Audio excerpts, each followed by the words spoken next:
I've been living abroad for over 14 years now. I left the United States in 2010, and I'm starting my 15 years abroad, and I wanted to talk about 5 myths that I no longer believe about the United States that are pretty common and you kind of grow up with when you're indoctrinated in the United States. And when I say indoctrinated, I mean that. You're taught a certain way to look at the world, and this is in every country. Every country teaches its citizens to think and behave in a certain way. And there's 5 big myths in my mind that the United States really pushes. So let's jump in with the first one, which is freedom. So this is probably one of the biggest ones that you hear in the United States is it's the land of the free and the home of the brave. And freedom, freedom, freedom, freedom. You're free in the United States. You have the freedom to do and say what you want. The freedom of religion, freedom of the press, freedom of, democracy, so to say, to vote for your leaders. And although you have those freedoms, the myth is that the rest of the world doesn't. And so the United States pushes this idea that they are the only country that allows freedom. And when you live abroad and when you travel, you'll find that freedom is pretty much everywhere. There are a handful of countries that are very repressive and actually control their population in a very aggressive way. But most countries throughout the world are actually pretty free. And this is a myth that the United States kind of pushes, that they are the only country that has true freedom because they have the right to bear arms and because they have the freedom of the press and freedom of assembly and freedom of religion. But they are not the only country that has these.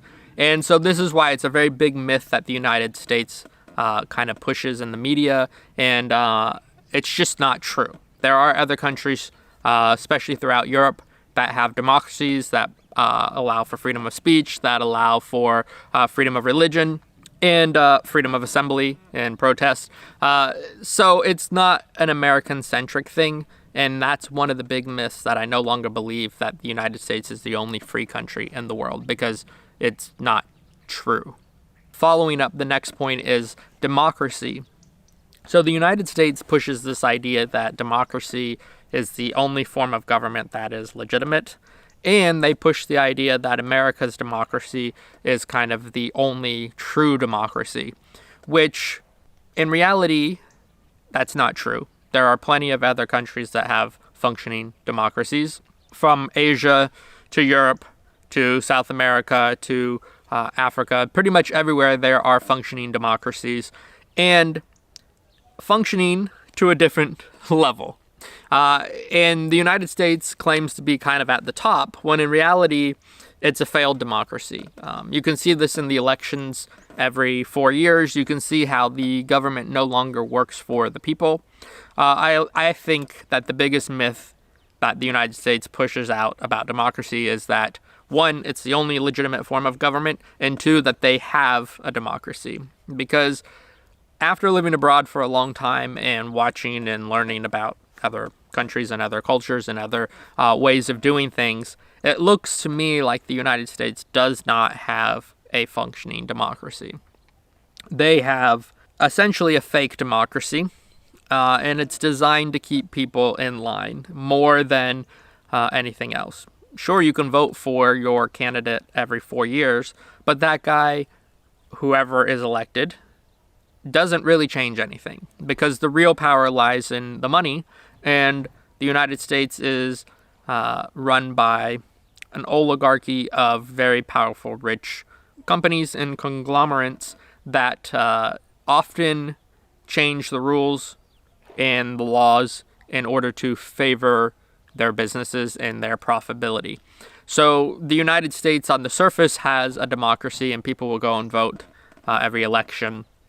And they'll make a big deal out of it with the media and say this is the end of if you don't vote, this could be the end of the democracy. And they get people very riled up about it. But in the end, the results don't actually matter because the people that control the United States do it behind the scenes. And there's been reports about public opinion and whether or not public opinion actually changes the laws in the United States. And it turns out that public opinion does not affect what laws are enacted, which shows that the American people don't actually have any real power in the government. So it's all a facade to keep people wrapped up in this illusion of democracy and change, when in reality, it doesn't matter. So the next one on the list is capitalism. I'm not a communist or a socialist, so don't kill me in the comments. I think capitalism is good, and I think it's important, and I think it has actually brought a lot of people out of poverty, created a lot of invention, and I think free business is important. But the United States, like with most things, tries to take it to the extreme. Capitalism is good if it's a well-regulated system.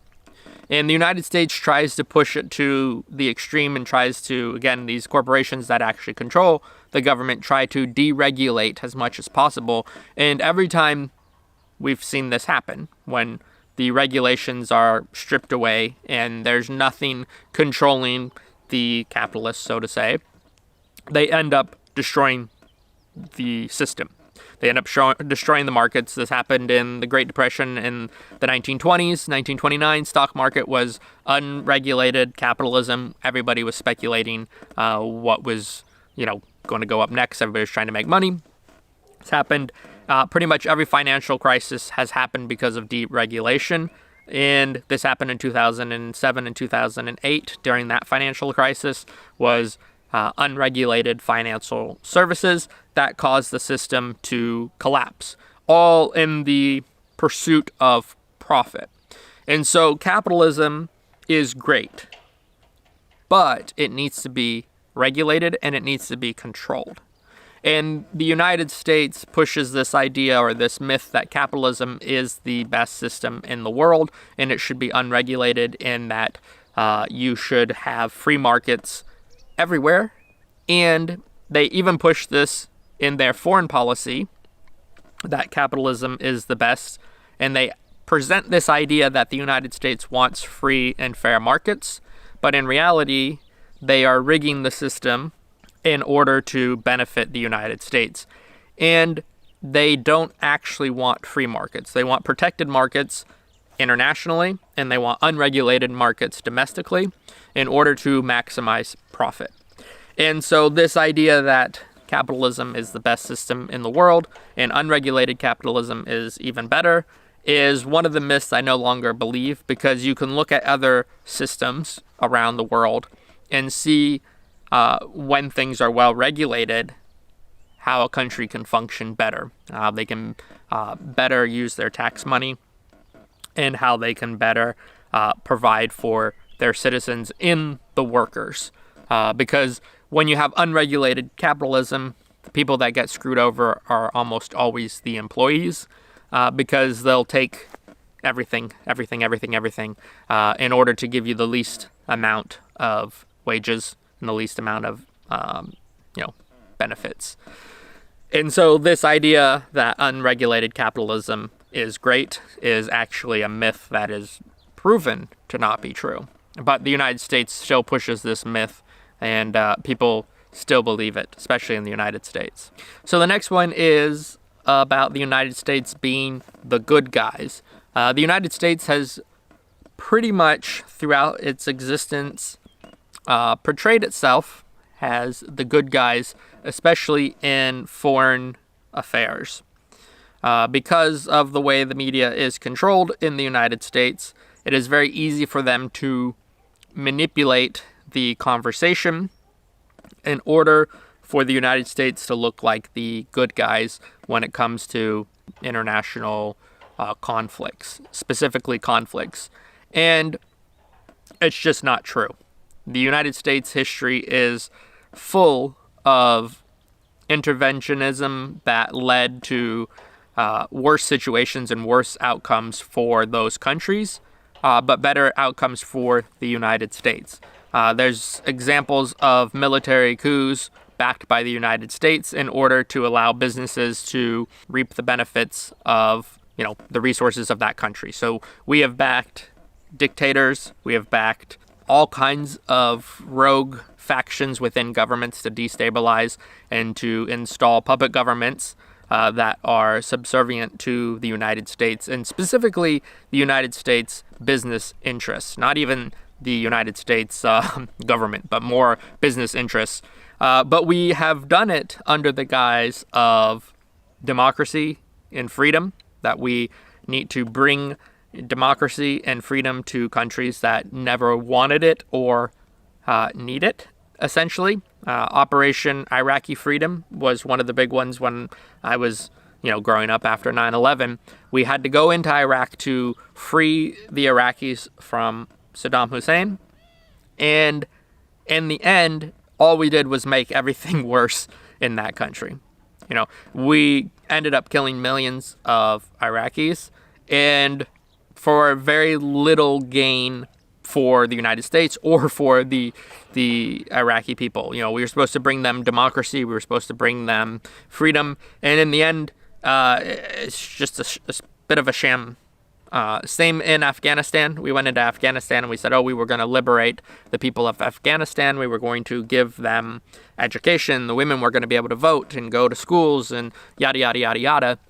And for 20 some years we were there, only to pull out, and it's right back into the Taliban's hands. And everything that we were trying to accomplish, which we weren't really trying to accomplish, is back to what it was before we were even there. And the United States will often go in with ulterior motives, but in order to sell it to the American people, they talk about, we need to bring them freedom, we need to bring them democracy, we need to help the poor people of Vietnam, we need to help the poor people of Korea, we need to help the poor people of Iraq or Afghanistan or Ukraine or any other conflict that we are getting involved in, while in reality, we often created that conflict in order to benefit in some way. So the idea that the American people and the American military are the good guys are pretty much a myth that is pushed within the United States. But as soon as you start traveling around the world, you'll realize that the American military has been there before you, and they were not welcomed most of the time. Even in the First and Second World War, American companies were selling to both sides until it became no longer profitable or reasonable to sell to both sides. So the American myth that the American military and the American the American military are the good guys is exactly that. It's a myth. Go travel in other parts of the world and ask them what they feel about the American military, and you'll get a very eye-opening response if you don't already know that the American military is not perceived as the good guys. And that brings us to our very last myth, which is American exceptionalism. And this is the idea or the concept that America is exceptional in everything it does.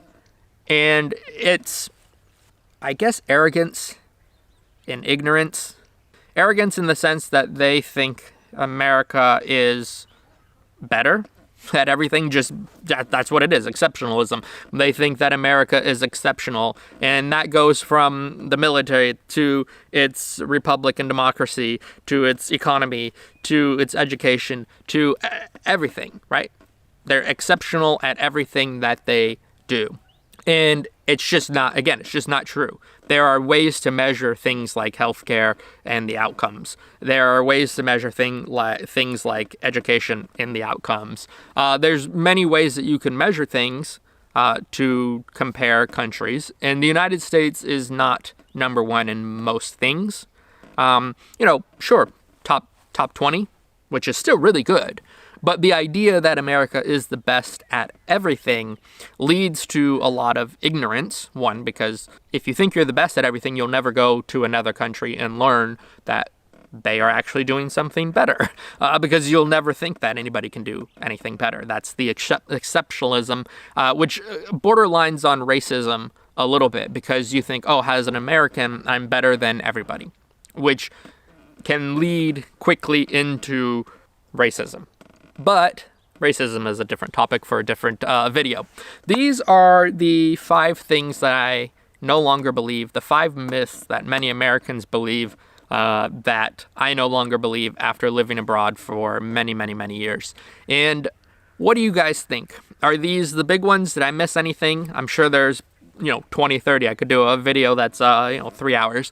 But I'm going to stop there. These are the 5 that I think are really big. And those are democracy, freedom, capitalism, Americans are the good guys, and American exceptionalism. These 5 things I think are kind of what shape a lot of Americans' core views of the world. And it's just a myth. It's propaganda that's fed to the American people at a young age, all the way through their lives, actually, in order to, again, create people that are very patriotic and think that they are the best in the world and at everything they do, when in reality, the United States is not number 1. So leave a comment. Do you agree with these? Did I miss some that you think should be added to this list? And if you like this video, give it a thumbs up. If you want to see how my views have changed over the years after living abroad, I have a much more in-depth video that you can click on here and see how my views have changed over the years. I hope you liked this video and see you in the next one. 偷偷告诉大家，我最近发现了新法宝 Royal Face 逆时奇迹系列，它有活肤露、全效精华，还有精华霜。尤其我皮肤比较偏干，所以我非常的注重保湿。保湿做得好，肌肤自然烹饪。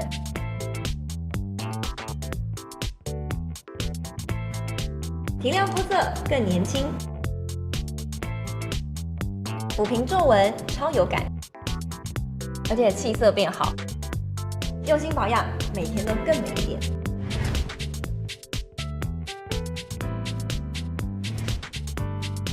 美吧。